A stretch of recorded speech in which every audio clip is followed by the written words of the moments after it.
Welcome to A4NB4Y, the Zelda-themed podcast where we go chapter by chapter through the game. Last week, in A Link to the Past, we saw the Palace of Darkness. And this week, now equipped with our new magical mallet, we are headed towards the Swamp Palace.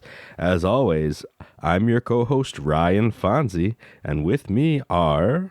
I'm Cameron Hagee, the mallet that we got out of the Palace of Darkness. And I'm Tony Giggles, a tree that just will never stop growing. He's the world tree. He's Yggdrasil. You're gonna throw off our gravity, bro. It's actually funny because I'm wearing a Yggdrasil necklace. Nice. We're gonna go plummeting into the sun. Oh. Or we'll catch the moon. I don't know which one will be more devastating. Why not both? At the same time. At We'll the throw same the moon into the sun. And then be as close as possible when it explodes. Yeah. Something like that. Yeah. Cool. So, I just wanted to, I just jump right into this thing, but like, guys, last time I made a mistake because I said there wasn't anything we could do with the mallet except for go to the next place, and that's just not true. There are things you can do with a magical mallet. The thing is, there's not really much to do with it in the dark world yet. It's just all in the light world, and I just didn't think to even do that. To go back, one thing that is specifically of note, because there's a lot of there's a lot of opportunities to like get heart pieces and do things like that, but I'm not as interested in heart pieces in this game. But what I am interested in is the Mad Batter. Have you guys met this guy, the Mad Batter? I have. You have. Okay. So Not the Mad yet. Batter the Mad Batter lives beneath the blacksmith's house, and while we can't actually help the blacksmith find his brother yet, we can knock down a little post and jump into his well. And if you do that, you'll find a pretty eerie bottom of the well scene, which is a little bit reminiscent of another game we've played, but instead of being a torture chamber, it's more of a an altar of dark magics. It seems. To me, it looks like a cauldron of blood. I don't know what the appearance of the room looks like to you, but you go down there, you head up a square, and it's just like straight up looks like you're supposed to offer a sacrifice. Yeah, it's either ketchup or blood. It could be a red potion. Yeah, it's where the blacksmiths keep their ketchup. They didn't have refrigeration back then, so what you did was you build a tunnel until it was cold. All your ketchup underground. So far. But for the longest time, the first time playing through the game, I had no idea what this was. Like, I had found it, didn't bother looking it up. I just, messed around, tried to use any item I could think of. Didn't think of the right item for some reason, and ended up leaving. I did not understand what it was I was looking at. Turns out what you need to do is throw some magic powder into the altar. And when you do that, you awaken this bat who is known as the Mad Batter. I don't even think he says his name in this game. But later, I guess other games kind of point out who it is. And they are weirdly stuck between being polite and being... angry. They're trying to make themselves seem like bigger and more powerful than they are, and it's like they're trying to be intimidating, but you can kind of tell that they're actually kind of soft and not that way. And to the point where in his own insecurity kind of tries to curse you into having half magic, and instead it kind of backfires, and it ends up being the case that all of your spells cost half magic. So it's actually a pretty amazing buff. You played yourself. Guy. He said the spell wrong, just like Harry Potter, and he saw the spell wrong, it just backfires. Yeah, he's so proud of himself. He's like, now you have half the magical power, and he leaves. And it really sounds like that's what you're going to have until you test it out, and you're like, wait a minute. Everything costs half the power, which is fantastic. I mean, in this game, you get some pretty crazy spells, and you get some pretty good magical items that either cost like a burning amount as you use them, or have like a one-time use cost. And any of those being cut in half is going to be super helpful throughout the game. So getting it this early on especially is super helpful, given that we still have 6 more dungeons to take care of. I'd say. And some of them really need magic. I haven't used it yet after I got it because this was one of the last things that I actually did before I stopped playing. But this guy gives me Betrol vibes. I don't know if you felt that. Like, I know he looks a little bit different, but he's giving me Betrol vibes. I'm sure Betrol, his image was at least somewhat inspired by this, by the Mad Batter. It really seems like that's, especially If you look up, in that he like calls you sir and like doesn't know if he's trying to be mean or trying to be polite. Like it just seems like Betrol in his confused like college years or something, you know? He's like trying to figure out who I am, you know, before realizing he wanted to be a human. But I agree with that completely. It even says in his wiki that his race is a demon. I was like, oh, Betrol. Like, even more so. And if you look at his wiki picture, it is wild. Like, straight out of... The Betrol picture or the Mad Batter picture? The Mad Batter picture. Straight out of, like, Aladdin. Really? We're on some genie stuff. Yeah. I think I'm looking at the wrong... I'm looking at the Zelda fandom one right now. Here, I'll Discord it. Has him listed as a bat and just has the Link's Awakening remake version of him, which does not look like anything out of Aladdin. That's what he looks like. Oh, that's really cool. Yeah, that's a better representation. Well, that is not what he looks like. I mean, in game he's made of pixels, but yeah, no, he doesn't look like that at all. In the game, he just looks like a purple keys. Right. Here, it's like, yeah, he looks like a genie. Yeah, for sure. So I didn't realize this. There's a few other things we can do if you are clever about how you get around the world, but they're not really that important yet. Nothing that's going to like fill out our inventory or do anything. It's mostly heart pieces aside from this. There's one other thing that you can do in the overworld before we go to the Swamp Palace that I guess the only other thing that I would note for now is the flute. Yeah. So we remember from the Light World Kakariko, there's a dad in the bar who mentions that his son always liked to play the flute. But that he went looking for the golden power. So in this world, I mean, even in the regular world, if you kind of went to the west of your house and went up into a little like garden path up into the woods, there was a grove with a kid. It seemed to be somebody playing the flute, but they would kind of disappear off screen, and they had a bunch of woodland creatures around them that would then run away and scatter when Link approached. So you could never get close enough to talk to them or figure out what's going on. It's just like this weird scene of what appeared to be almost like a forest nymph situation where they would just like vanish every time you got anywhere close. But that is kind of a reference to this flute boy who has disappeared into the Dark World. So in the Dark World, if you go to that same area, you can find pretty much the same pathway in. It's like a bunch of overgrown plants you can just cut through or pick to get back there. Sorry to interrupt you, Fonz. What's up? But did you know there's actually a few trees that you can talk to in the Dark World? And there's one right outside of this path that you can talk to. And he tells you that he came to the Dark World and then he was actually turned into a tree. Oh, I talked to that guy. Yeah. I did not talk to that guy. I didn't know that. It's right by the shovel, right? Yeah, by the shovel. There are some trees that are blinking and their mouths are moving and you can talk to them. And there's one later that'll even kick a bomb out at you and tell you to go away. Oh, I know about the ones throwing bombs. Because, like, if there's some trees where you just get close to them, they just throw bombs at you. Yeah, there was one later on I talked to, and it did the same thing. But this is the first one, I think, that I ran into. And I just saying, like, not only do people get turned into monsters when they come here, sometimes they get turned into trees. Yeah, that's got to be pretty rough, because how do you get back if you're a tree? You got too many roots, man. You ain't going anywhere. Can you imagine going through a teleporter and then suddenly you just are stuck in the ground, and in the world you just came from, apparently there's another tree to parallel you, just also stuck in the ground. It's like, there is no teleporter anymore. You're never going home. Sorry. You're a tree now. That's like a serious horror story. But at least, I mean, you get bombs to protect yourself, I guess. I don't know. You just have an infinite bomb factory within yourself. It's like, you go to the dark world, it reveals your true inner being.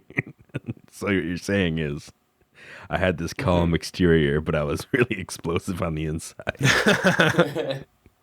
It's like, yeah. That's great. I don't know. There's a lot you could say about being a tree that shoots bombs. It's very deep. Very random. So we do make our way into this area, and you find, I don't know if there's an enemy that correlates to this guy. It's like an orange elephant humanoid, because it's like a human-ish person with like a trunk, and they're full orange. Right. That's what I'm like, I don't know if that counts as being a moblin in this game or what. But it's definitely like kind of a unique NPC from what I understand. There's some shopkeepers who kind of look like they might be the same species. But yeah, you go and you talk to him and he's like, "Oh yeah, in the light world I love to play the flute, but then I buried it under some flowers." He basically asks you if you are interested in this thing at all, and if you say yes, he's like, "All right, then I'll lend you my shovel," and he hands you the shovel. And it's such a wild story because he's like, "Oh yeah, I went to go to the Golden Land to look for the power, so I just buried my flute under some flowers." Like, what? Who does that? Why would you do that? Anyway, so what you do is he gives you this shovel, and you can just go right back to the light world where he supposedly buried the flute, and just go on a little digging spree. It is under flowers. Like there are flower, pixel textures art in the grass. Yeah, flower textures all around. And so like that's the one hint you get, is that it's not under plain grass, it's under flowers. So you just pick any of the flower spots. The one I don't know if it's always in the same spot, but it's like towards the upper left of the grove. Yeah, I'm pretty sure it's always in the same spot. But I kind of spam clicked through the whole flower thing, so I excavated that forest. Nice. I thought it was in the upper left, and I hit up most of the upper left, but I must have skipped out on one or two of the flower patches. And then I kind of went to almost every other area of it for at least 20 to 30 squares of digging before I went back to the upper left and then found it. This man over here committing deforestation. No, I didn't knock down the trees, my guy. I was tilling the land. Yeah, I'm Farmer Link. Yeah. Planting some seeds. I had, in case those flowers had some seeds and pollen and stuff. It's just Someone's helping them out. Over there and just see 20 holes. Think it's the Holes movie over here. There wasn't any lizards. If you leave and come back, though, I mean, the grass does all come back immediately, so it's all good. But if you get this flute, I honestly don't even know how you're supposed to know what to do next with it. But I did. I don't know how I figured it out the first time. I really don't. But I do think that there is an NPC that says something about there used to be a bird that flew somebody around on its back, and it looks an awful lot like the one in Kakariko Village. Yeah, and we talked about the chicken lady who mentions the weather vane, and yeah, there's a couple different people who like point out that there's something fishy about it, but I don't know if there's anyone who specifically says that you should go play your flute there. No, I don't think anyone directly tells you have to use the flute at it, but maybe piecing together you could hear that like the person that rode around on the bird also played the flute or something like that. I'd imagine there's something to point you there. Yeah, there's probably lore here that we just don't know and I'm missing. And if honestly, listener, if you hear this and you're like screaming right now, just write us, find us, send us an email, find me on Twitter. It's A4NB4Y. We put it in the description. Let us know, and we'll credit you. Yeah, we'll own up to it, and we'll be like, this guy, he helped us out. But what we do know is what you can do with this flute is you can take it over to the weather vane in the middle of Kakariko and play the flute. And it's like the most intricate time you will ever play the flute, so take note of it if you do this. Oh. Because Link's got a whole opus up in his brain just on auto. You had to teach him how to play it. It's like how the songs extend in Ocarina of Time when you play them, except someone's teaching you. Yeah, so you play this ditty, and suddenly the weather vane like just self-destructs into this bird that then flies away in triumph. I'm free. And it's like a little duck about the size of the weather vane, but it has a very dramatic entrance. And then from then on, you can play the flute, and it's like just the first, 4 or 5 notes of the song, and that duck will return to give Link a fast travel option to any of, I want to say, 6 or 7 locations across the map. Yeah, but it can't be used in the Dark World, unfortunately. No, not at all. That duck doesn't have a Dark World counterpart. No. Dang. But that really it harkens back to the Gary riding on the Pidgey meme for me, and I love it because that little duck is like a quarter of the size of Link on the screen, and yet he just kind of puts his hand up, and the duck's like, "I got you," and doesn't even slow down or nothing. It's the one that watches over the cuckoos. The Lord of the Evil The Cuckoos. Overlord. Yeah, he's on Link's side, man. He's just planning on dropping you one of these times. He's waiting for you to drop your guard. Yeah, I think one of the things the game doesn't tell you is that near most of your drop-off points, and not always like in the same square, but usually like 1 or 2 map overworld squares away, there's a teleporter to the Dark World. So it's just kind of like something to think, like keep an eye out, because like later on to get to temples, it's a lot easier to kind of fly there in the light world and then find the nearby teleporter and go from there. And that's not always obvious. A lot of times, I would try to get to the Dark World and then make my way through the entire Dark World map to get somewhere. And that bird actually fast travels you to a lot of convenient places to just kind of skip over a lot faster. But again, game doesn't really tell you that. It tells you that there are Dark World teleporters all over the place, but it doesn't like mark them out for you or anything. Yeah, I had no idea they were all pretty close to where the birds dropped you. Yeah, from what I remember anyway. Like the one in the desert, I think you actually need to fly there with the bird and then get it from there. But that's like a later dungeon. And then that's when I first like realized that was even happening. And then as I started to find other teleport spots, I was like, oh, this is right by where the bird drops me off in the light world. And so I don't know if it's a hard and fast rule, but I know that for at least for, I want to say 3 or 4 instances I can think of, it's like really convenient to use the bird and then find the teleporter. That's good to know. Yeah. Yeah, I'll have to get that flute next time. You will have to get that flute. It's Boy. It's so good.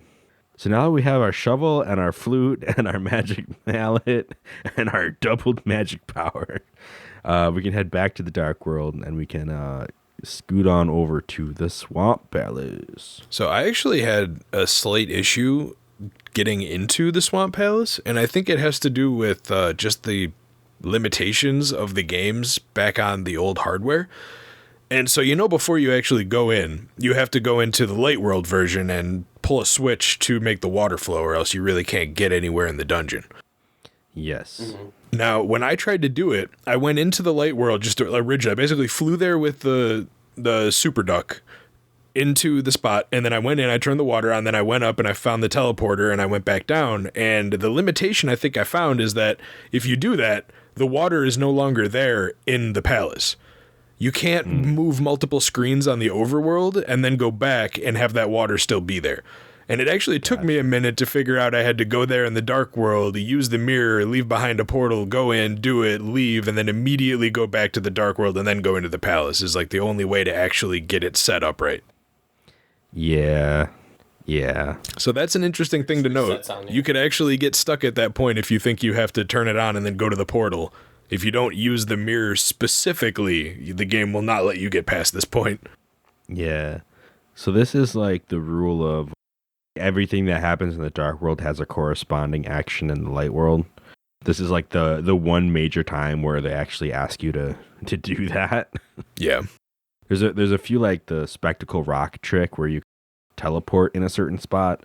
Like there's a few of those throughout the game, but this is really the only thing I can think of where they really want you to make a change in the Dark World or make a change in one world that happens in the other to benefit you. And so that was like the only clue you kind of had from the previous chapter, I'll say. Yeah. But yeah, because if you try to go here, just outright Dark World, go in, you're going to find this empty place where you can kind of like go down some stairs and immediately find a dead end. But you go to the light world, hit a switch, it floods, you go outside, and there's like a fish flopping around on the ground because you just emptied the entire lake into the palace. I think there's a heart piece sitting out there too, like a a quarter piece or whatever. It's kind of funny, I thought, anyway. But then you go back to the dark world and you can actually take on the dungeon. Kind of a cool effect, kind of a cool introduction to this place. Now, overall, how did you guys like really feel about this dungeon as a whole? Because personally, I struggled more in the Dark Palace than I did in this place. This was very straightforward. I found every bomb wall pretty much immediately first time I was in that room. I really didn't struggle at all outside of just, well, I'll talk about that when we get to the end of it, but yeah.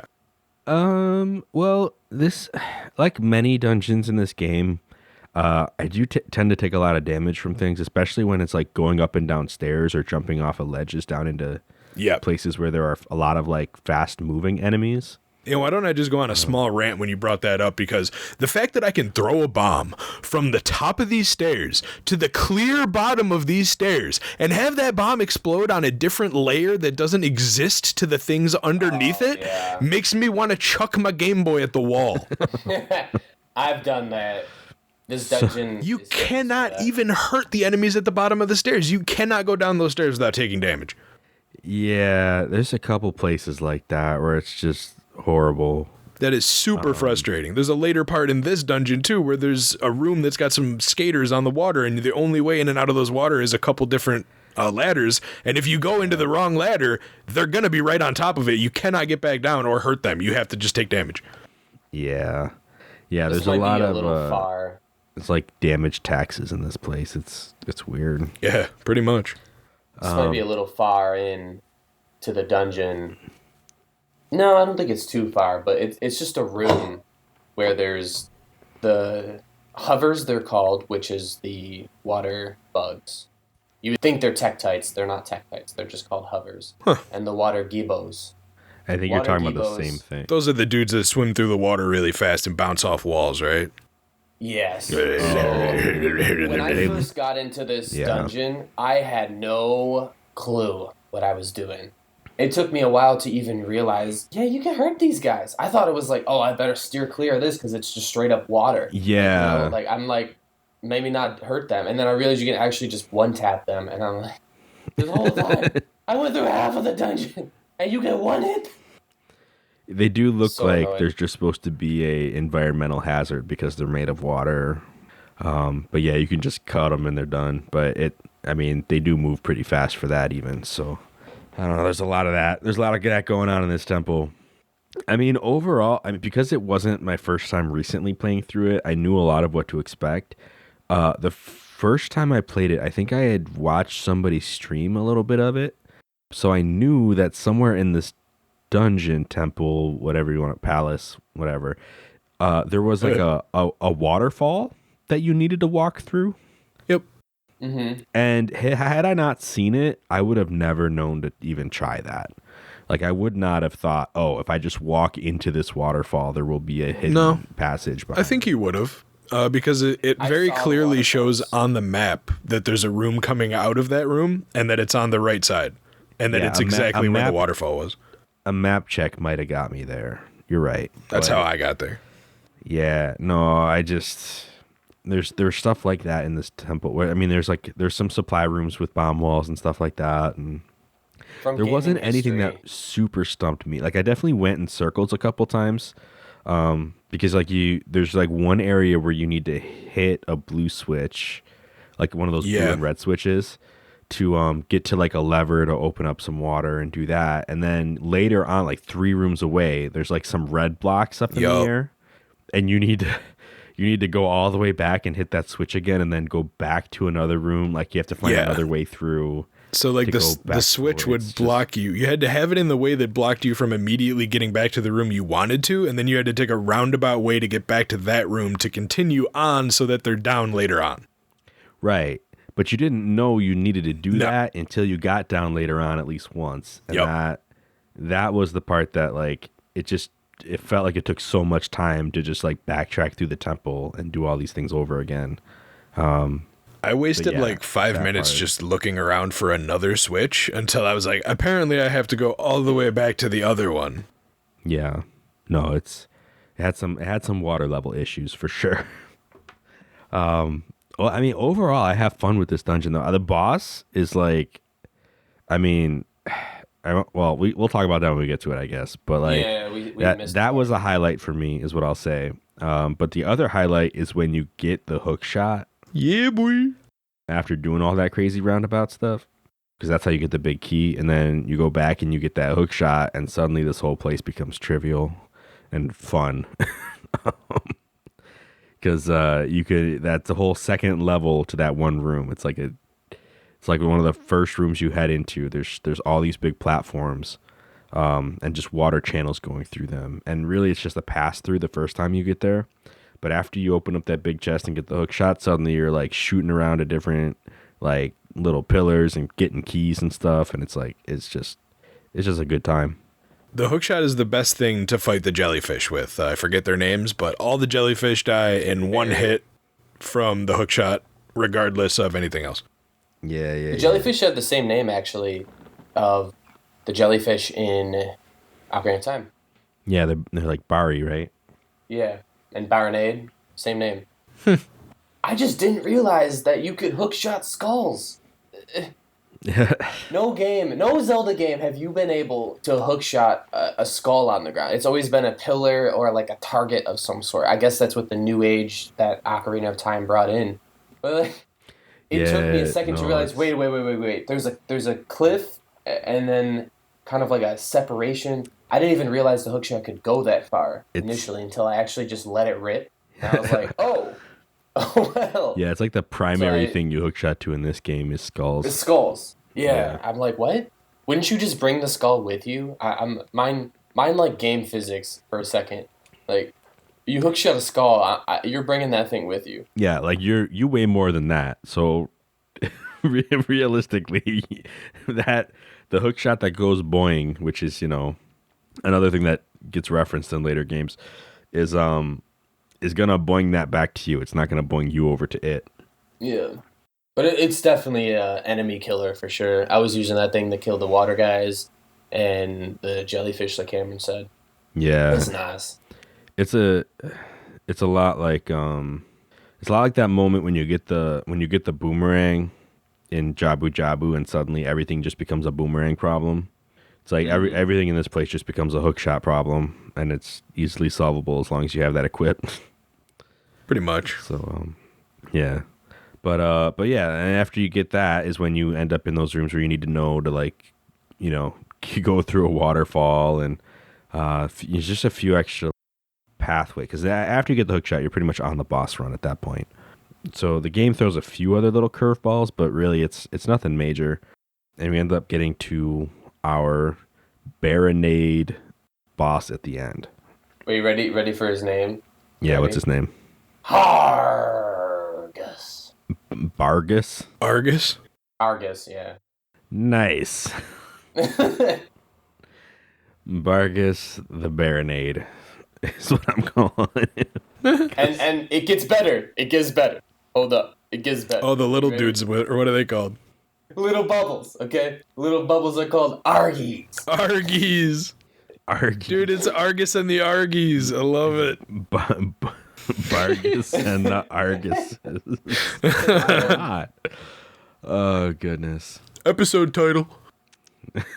Alright, so I mean, sure. Right? It sounds like a terrible band from like the 80s. Exactly. Argus and the Argis. Yeah, one hit wonder. There you go. Except he takes I multiple hits. instantly got once I walked in the room, instantly visioned straight into Majora's Mask with that. I don't know the name of the enemy, but I know you both know what I'm talking about. Yeah, no. It's in It's the ocular, whatever it's called. Yeah, with the bubbles around it and everything. Yeah. I don't remember the temple or name of it, but that's what I felt. Wait, fighting this. what are we talking? I'm not getting it. It reminds Anthony of a Majora's Mask boss. You got to shoot the eye, get the bubbles around and shoot the eye. Never mind. We'll get to it when we get to Majora's Mask in 6 years, Yeah, and forever from now. Yeah. We'll talk about this. Spoilers. Spoiler. The first phase of this fight, where you're hooking the Argis off Argus, I had no issue with whatsoever. But it was when he goes into phase 2 and he drops down and hits the water and then just kind of starts pinballing off the walls. For some reason, my mind was like, you got to hit this guy with arrows. And it turns out it's really hard to hit this guy with arrows and totally unnecessary. And so I died. I did the same thing. I died trying to use my arrows.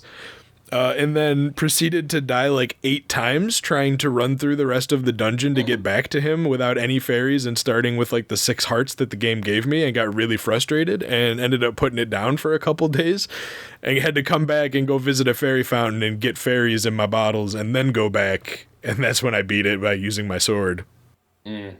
That's sad. Yeah. I had a similar thing happen. I got wrecked. So don't feel bad. I got wrecked too.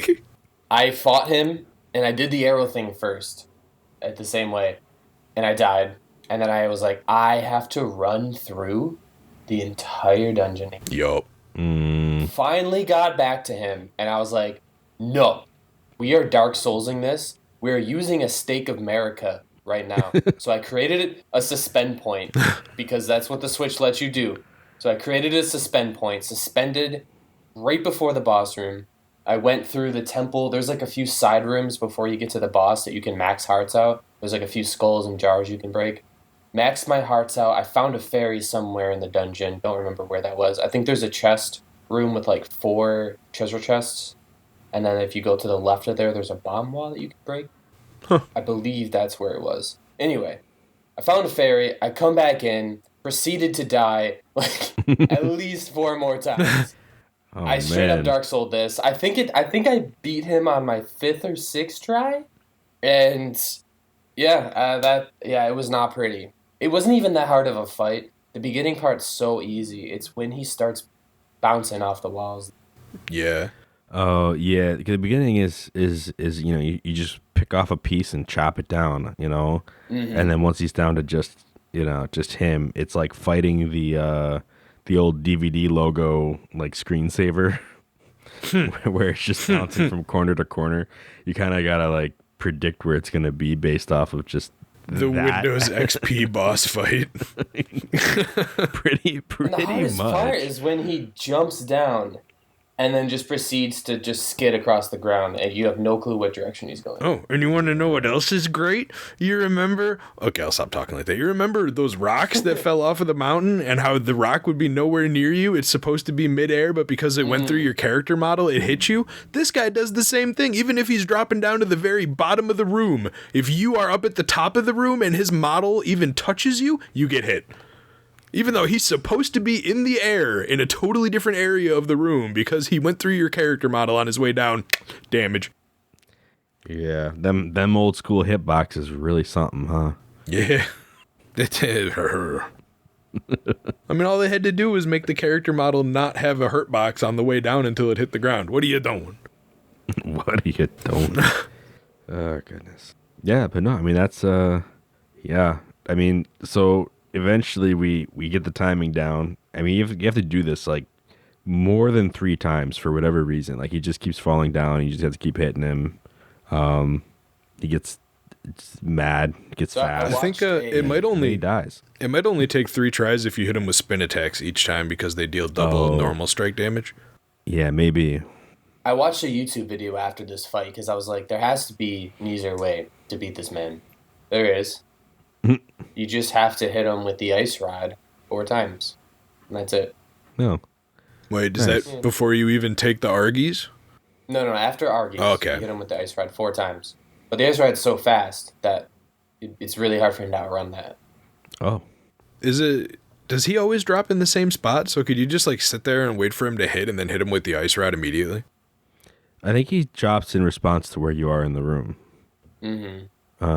So he doesn't always hit the same spot, but I was always towards the center of the room, so he'd always start and then do like a big diagonal across the entire room, and I would just like, as he was falling, I would run down a little bit and then turn back around, and he would like, I would catch him on one of his paths and just slash him that way. Yeah.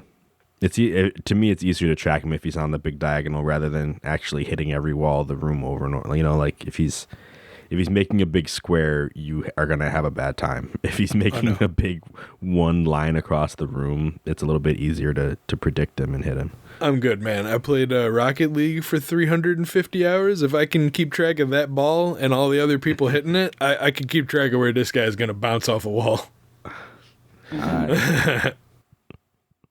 So for all those Rocket Leaguers out there, this fight's easy peasy. Just keep your eye on the ball. Just keep your eye on the ball. Oh, goodness. Keep your eye on the bargy, right? Yeah.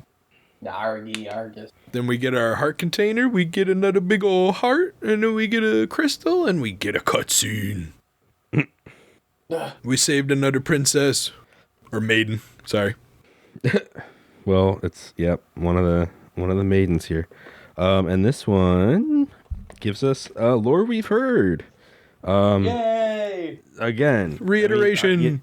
Reiterations. Some of these actually do give you some unique dialogue down the road, but these ones seem to kind of all have the same focus. This one lets us know that the Triforce grants wishes to the person who's touched it as long as that person lives. So everything we've known about the Triforce is a little bit off if that's true, because our understanding is you touch the Triforce, it like grants your big wish, right? Like normally you have to like have one big thing that you want to be true in the world, and like the world kind of morphs according to that. But in this one, it's like no, as long as Ganondorf has this Triforce, the world's gonna keep bending to his will, which doesn't seem like is true, but I mean, hey, that's what she says. And basically she says the Triforce was hidden away in this land because of that, and the person who eventually found it was Ganondorf, the evil thief. Fortunately, he couldn't figure out how to return to the Golden Land, or return to the Light World, I guess. He couldn't figure his way back out of the Golden Land. And so basically this became the Dark World, and he is the guy making it that way. So she reminds you that you, as Link, have specific magical powers that only you can take advantage of, and that you need to defeat the evil King of Darkness, which is now like Ganondorf's new title. Not the evil thief anymore. Now he's the evil King of Darkness. Again, she ends her spiel with, may the path of the hero lead to the Triforce, which is a fantastic little what would you call it? A salutation. And sends us on our way.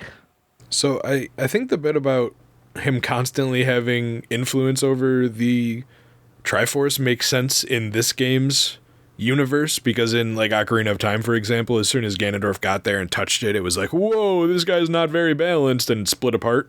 He still got his wish, but he didn't actually have governance over the Triforce. But in this game, in this world, the Ganon straight up has the Triforce. Like, he still has it. It's in his possession. So every moment he has it, his wish is being renewed, basically, is how I think of it.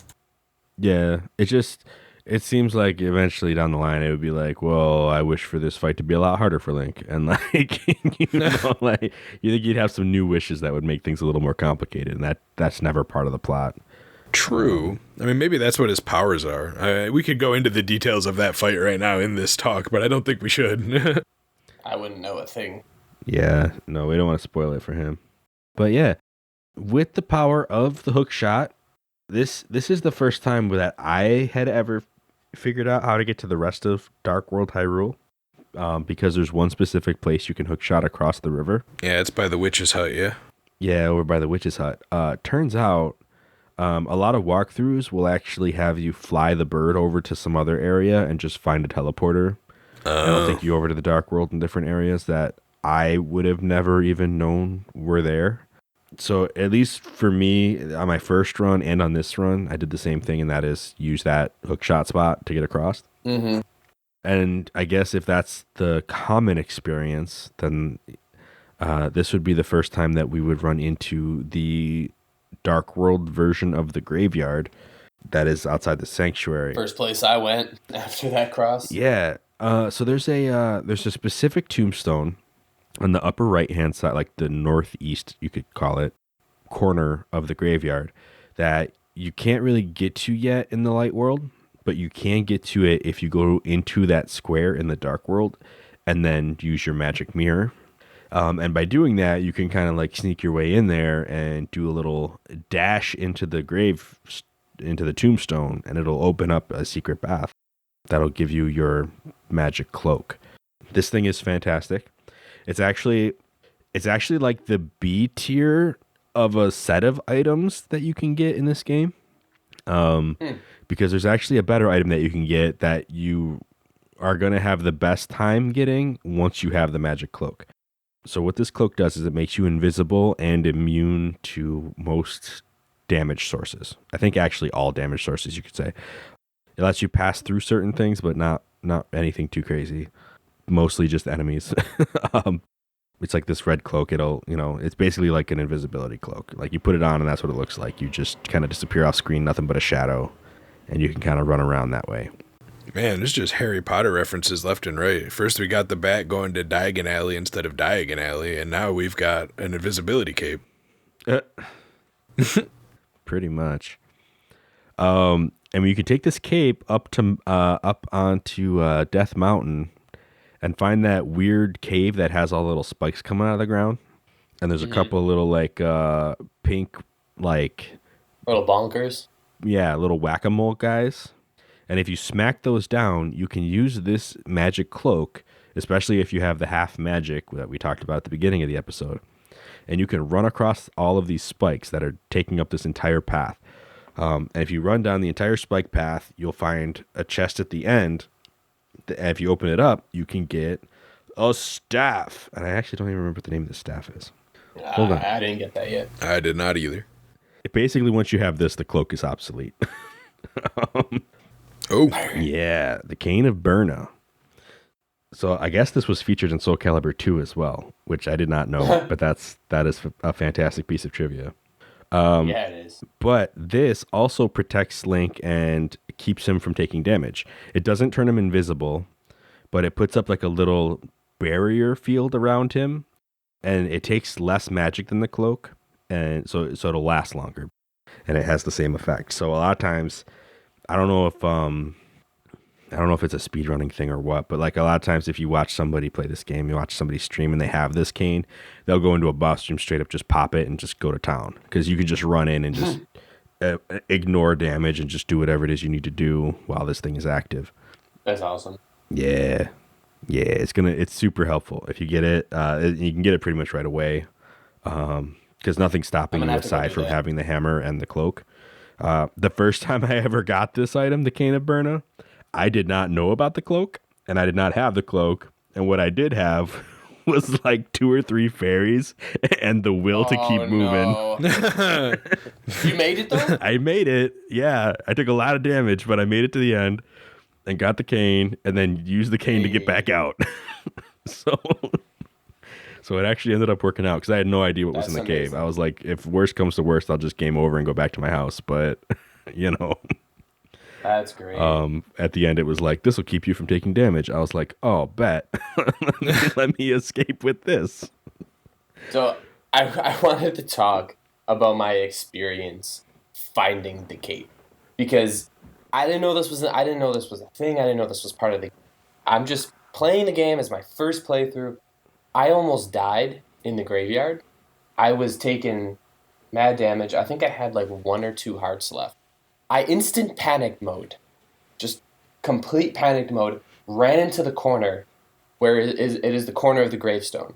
So I ran into that corner panicking, like I need to get out of here. So I used the magic mirror and got trapped. So I thought. And I was like, all right, so I'm in a predicament here.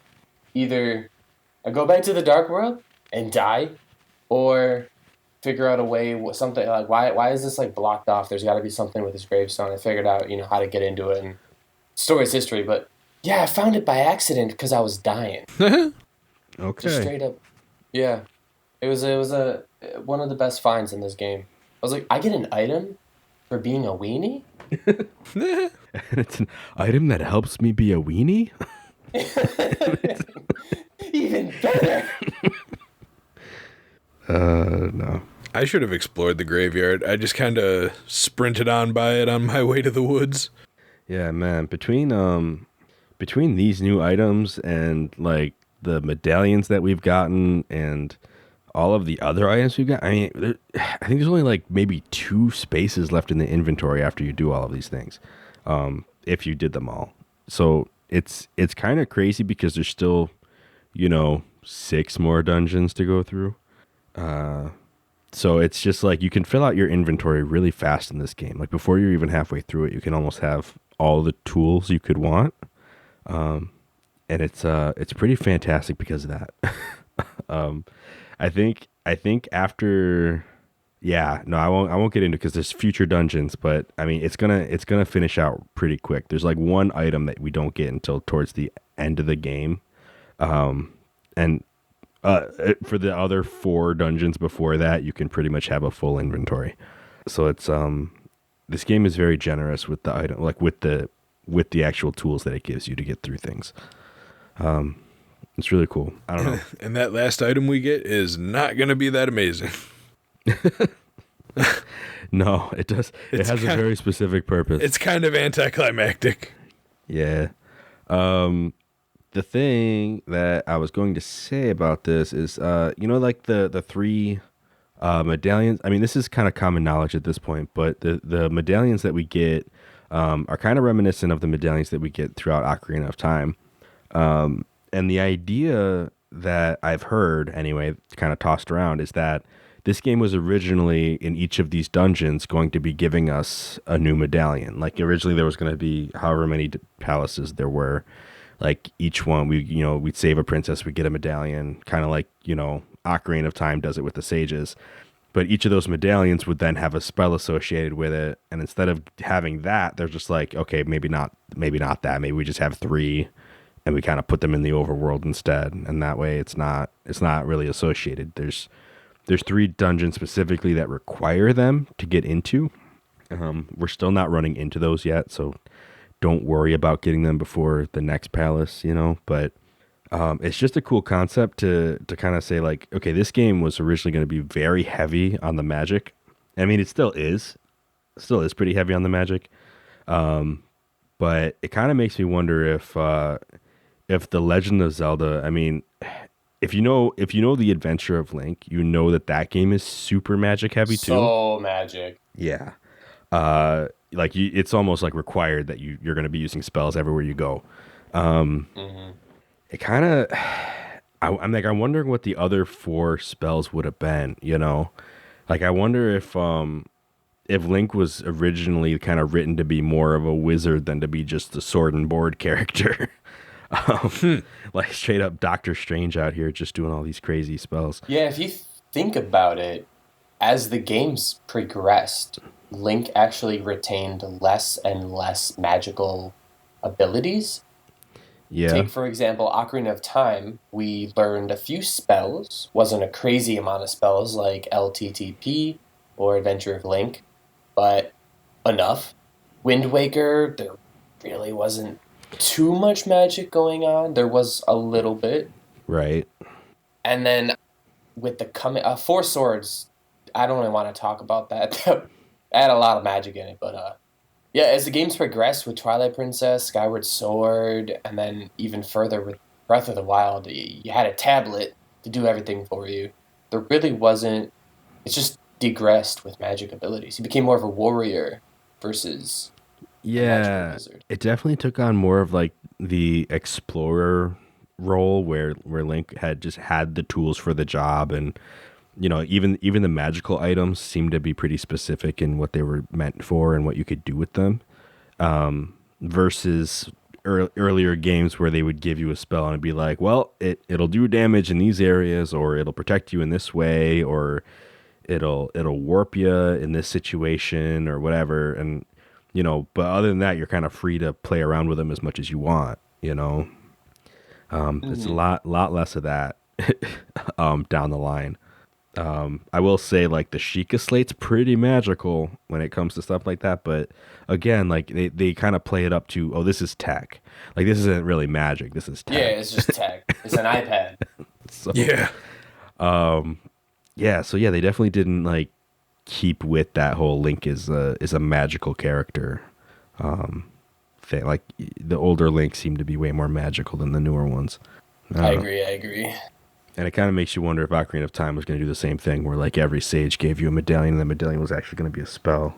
I think that was the case, but I'm not solid on those details. They said nah, and changed it in post. Well, yeah, because I mean they're all like, oh, we're going to lend you our power, and then in the end it's like that power is kind of just You like don't a get nothing. key to get into the final area. Pretty Link's much. like, I was gypped. It's the power of friendship. Ganondorf will never know this power. He has no friends. They should have just given you the heart instead of giving you a heart container. They should have given you the heart when you got the medallion, so like your power was like, I don't know, a little more spiritual life force or something added to you. Yeah. But instead, there was still just a heart container. Yep. And you could just walk past it if you wanted to. Yep. All right. So that is our gameplay for this week. Do we want to look at the manga? Yeah, I believe there's a little bit more to read. I looked at this before. I believe where we left off was we were in chapter 8. We learned about the silver arrow, and we were speaking with Rome. And I think the last bit we left off at, I think there's still one more paragraph. It's one paragraph before chapter 9. Mm-hmm. So we learn about the swamp palace in our manga, basically. Yeah. So there's a whole swamp of... Ooh. It looks like we're going to kind of be... We're not going to have a whole lot to talk about here. Yeah, it looks like it's talking about Turtle Rock a little sooner than we're going to go to Turtle Rock. Yeah. It's a mention of it. Yeah, I think maybe we can cover chapter 9, and that's about it. I think chapter 10 is going to be like already too far. But we'll figure out as we go. If we need to stop in the middle of reading, that's fine. If you want, I can start with this last paragraph of 8. Somebody else want to take the first and second paragraphs of 9, that'd be awesome. I'll take 9. All right, cool. So the duo head out to the palace, but discover that the area is completely dried up. Now we should probably figure out who was in. Is that duo? Is that Link and A4NB4Y? A4NB4Y, yeah. Okay, so Link and A4NB4Y. Rome's gone. Rome left. Yeah, Rome left. All right, great. Link calls to Sahasrahla for help and asks him to go to the Light World location of the Swamp Palace, where Sahasrahla and the boy accompanying him find a fountain surrounded by statues. The boy, able to see Link in the water of the fountain, warns Link of the monsters behind him, where a Hinox and a Tauros shut the door to trap the young hero inside the palace. As the boy watches the battle between Link and the foes, he accidentally activates the statues that cause water to pour into the fountain. This leads to the Swamp Palace in the Dark World to get flooded, washing away the monsters and Link. All right. There's an accident. Oops. And that leads us to chapter 9, the Wizrow's Trap. All right. The Hinox and Tauros end up sinking as they struggle with each other, while Link's Master Sword is dragging him below the surface. A4NB4Y tells Link to stay afloat, for the water is almost up to an opening that the fairy had found earlier on. The young hero is then rushed into a new chamber, where he finds the second maiden imprisoned in her crystal. As Link makes his way to the maiden, a large, tentacled monster attacks him. He thrusts himself with the Master Sword into the monster and defeats the creature, which spits out Link from the inside and gives him a chance to destroy the floating crystal where the maiden is. The maiden, now freed, thanks Link and tells him that Zelda is imprisoned in Turtle Rock, found at the end of the world, then vanishes. A4NB4Y tells Link of a map of the Dark World that is located in the Ice Tower, when suddenly Link hears Zelda contact him telepathically from beyond the Swamp of Evil.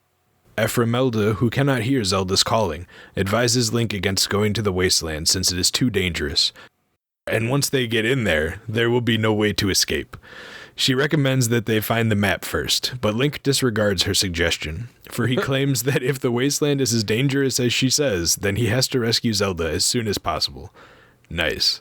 This angers A4NB4Y, who claims that Link never worries about her and that all he ever talks about is Zelda, leading the fairy to indignantly leave Link's side. Okay, Bobby. All right. Sure. So I think that's where we cut off because we're not at the wasteland yet. Gotcha. Okay. Cool. So A4NB4Y is suddenly just like super attached to Link, even though they just met like a chapter and a half ago. They got that Peter Pan Tinkerbell thing going on. Absolutely, Yeah. that's the Peter Pan Tinkerbell thing going on. A little bit of jealousy going on over here, where it's really misplaced because there's nothing. I don't know. It's just really strange comment there at the end. But yeah, what is a Taros? I don't. So, it was what I mentioned before. Oh, yep. Taros is the guy who has like I don't know what you would call it, but it's like the wrapped off spear. Yeah. The battering spear, and it's like a rhino type dude. Yep. Got the horns on his helmet and everything. Mm-hmm. Yeah. All right. So one of those and a Hinox just come after Link. Okay, and then so instead of like Link having to go back and forth through the worlds, he asks the Hasrala to go basically turn the water for him, which ends up working out, I guess. I don't know. Because the kid had an accident. Yeah.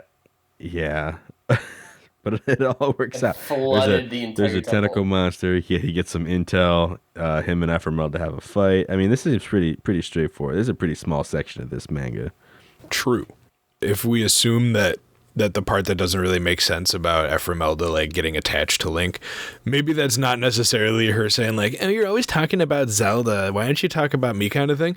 It's more like you're literally rushing headfirst into danger all of the time, not caring about yourself or me, the person traveling with you, because all you care about is getting to Zelda as fast as you possibly can. I kind of think is a completely reasonable possibility that is. I think that's where she's going with. That makes a lot more sense. And wasn't it that, I don't know if it was in, I feel like I've read this somewhere. I believe it was in this manga, but someone told Link that Zelda is his destiny.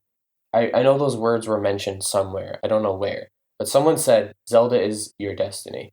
That's why I feel like Link is just doing these crazy things. Yeah, no, the only thing I know of is your uncle as he's dying, is at least in the English translation of Link to the Past, says Zelda is your, and then it just goes ... and there's no, it just ends on an ellipsis. It doesn't actually say what Zelda is to Link. And then I think if you look at the Japanese translation, it's pretty similar, but it's more along the lines of Zelda's your ... or no, you are Zelda's ... something like that, which is probably like only hope or something like that. But they didn't finish the quote. You're my only hope. Because you're basically the last person, and you're the, you'll end up being the hero, but your uncle probably doesn't know that. Lunker help. Lunker. But I think you might be right, Cam. I mean, like my perception of this is definitely colored by some of the other lore or some of the other comics that I've heard of, where Navi did have a thing for Link, even though that's not in the game. But for some reason, like, it was another one of those Tinkerbell situations where there's just weird jealousy between Navi and criticizing Link for his focus on Zelda and stuff like that. I don't know. It's just, yeah, having the manga in front of us would help this a lot.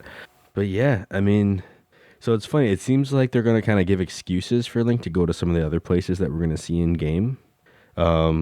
Because the Ice Tower is a place. Just spoiler alert. There's also, I mean, the Wasteland. I don't really know what that's referring to, but I know that there's like, it's probably the desert. Yeah, I mean, there's a few other places they're gonna go. It looks like before they actually get to Turtle Rock, but or at least that get mentioned. So hopefully that'll play. If not, then we're pretty much gonna be putting this manga on hold for 2 or 3 dungeons before we get back to it. Yeah, they skip a couple. Yeah. Well, cool. All right, everybody. This has been our episode of A for No, B for Yes. Thank you so much for listening. If you'd like to reach out to us to correct us, give us some more information, let us know how you felt about the episode, you can do so on our Twitter at A for No, B for Yes, or you can reach out to us via email at a4NB4Y@gmail.com. The actual spelling of those things will be in the episode description.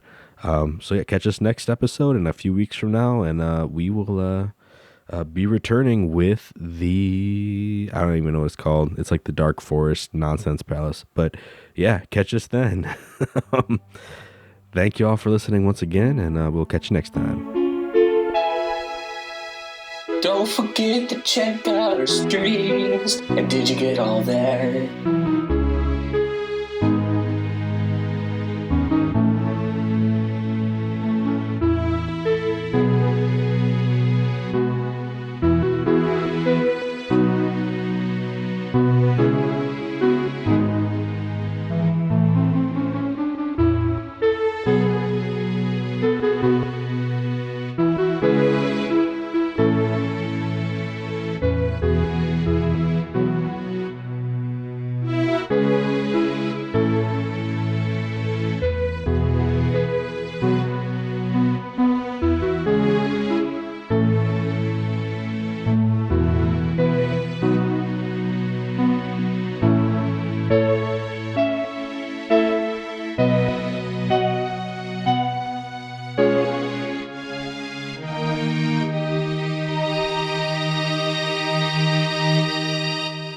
Speaking of spam, Ivory's got sent a buttload of spam from a couple of my friends to play Pokemon Unite.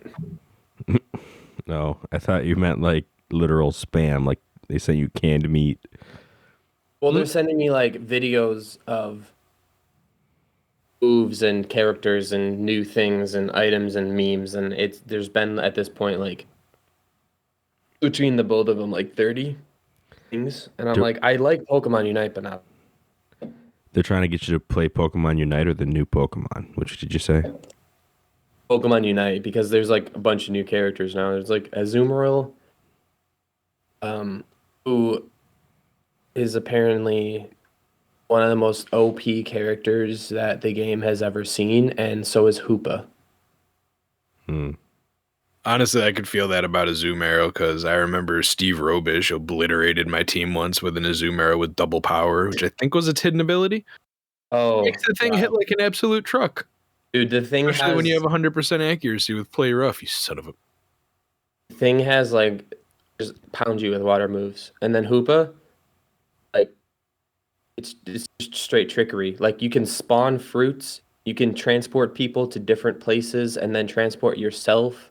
Like what the heck, man? I was gonna say he should be based around teleport shenanigans for sure. Yo, he is, and I I'm like, I kind of want to know play that Pokemon. Oh, you missed the one movie he was in? Oh, that sucks. Oh, you didn't get him after X and Y came out, and it was like, was it Sun and Moon? No, I think it was X and Y, and it was like a year after the game came out. You have to go to the GameStop and get a special purchase so you can get the download code so you can download him in game. You didn't do that? Wow. Yeah, that's crazy. No, I got X and Y, and then I played X and Y. Or no, I got X, I should say, and then I played X, and then I said, I'm done with Pokemon. And then I never went back. Yeah, it makes sense. Honestly, that's fair, because in my opinion, that's the gen when it started going downhill. That's the last good gen. Yeah. I mean, I play Unite. I say that gen always even played started going Unite, downhill. but yeah. I think all the way up until 5 was still good, although honestly, I liked 1 through 4 the most. 5 is where I started to feel like Pokemon was stagnating, but I still played through it. And then 6 is where I started to really notice that the game was not anywhere near as fun as it used to be, and it kept getting worse. I liked the Pokemon in X and Y, though. That's the one thing I'll say. I thought X and Y was great until I beat the 3rd gym, because the pacing up until the 3rd gym was fantastic, but then they rushed the rest of the game and it finished in like the same amount of time, and that's where I was like, yeah, I didn't end up enjoying that as much. I remember getting to the city and being like, this was the thing they advertised. How amazing. And then they played this cutscene of some rando walking up just losing his mind about, I don't know, something he saw in the sky or something like that. Mm-hmm. And then they didn't give any context for it, and they just cut away, and they were like, all right, keep playing your game now. And I was like, excuse me? And then somewhere towards the end, they tried to resolve it all around the legendaries or something, and I was like, no, this story did not work. I'm done. Like, back in the day, in the golden age of Pokemon, literally, like, there was a whole tower with a story about how one got burnt down. Like, there was lore all over the place about it. And then by the time you got to the legendaries, you knew exactly what was up. And True. it was and it wasn't even like the main plot. There was like a whole thing with Team Rocket and taking over the radio tower. Like those games were Yeah. it made the rest of them look like garbage. Especially And then X and Y. Like that was bad. eventually Pokemon just got in the habit of tying the team into the legendaries in one story basically every single time. Instead of Team Rocket doing its own thing and the legendaries and then Mewtwo having its own backstory, or the dogs having the burnt tower and the two legendaries and how they had their part to play in nature was totally irrelevant and not anything to do with the team. But then eventually they just didn't feel like doing that anymore. And they're like, we're just going to squish it all into one line and call it a day. Looks like Game Freak needs to take some lessons from Zelda team in writing. And in programming. Look how good Breath of the Wild was, and look at Sword and Shield in comparison. Yeah. Oh, we have an area in the game that you can move your camera. Revolutionary. Yeah, I heard Arceus was a good shift. Arceus was Yes. revolutionary. But it wasn't enough. That's what I also heard. The mechanic of running out there and throwing a Pokeball and catching a Pokemon and that being the main gameplay mechanic kind of sounds like fun. And on paper, it looks okay. And even watching someone do it, it looks fun. But then once you do it yourself, an hour later, you realize that's all this game has to offer. You're going to run around and you're going to hide in the grass and you're going to catch Pokemon after Pokemon after Pokemon after Pokemon. And occasionally you'll fight and it'll be the same fighting as before, just without a transition screen. They did not do enough. Gotcha. That's why I'm hoping the next game takes the good from Sword and Shield, which was minimal, and the good from Arceus, which was actually substantial, and combine them into a game that's good. Mm-hmm. Well, Hoping. Not expecting. Hoping.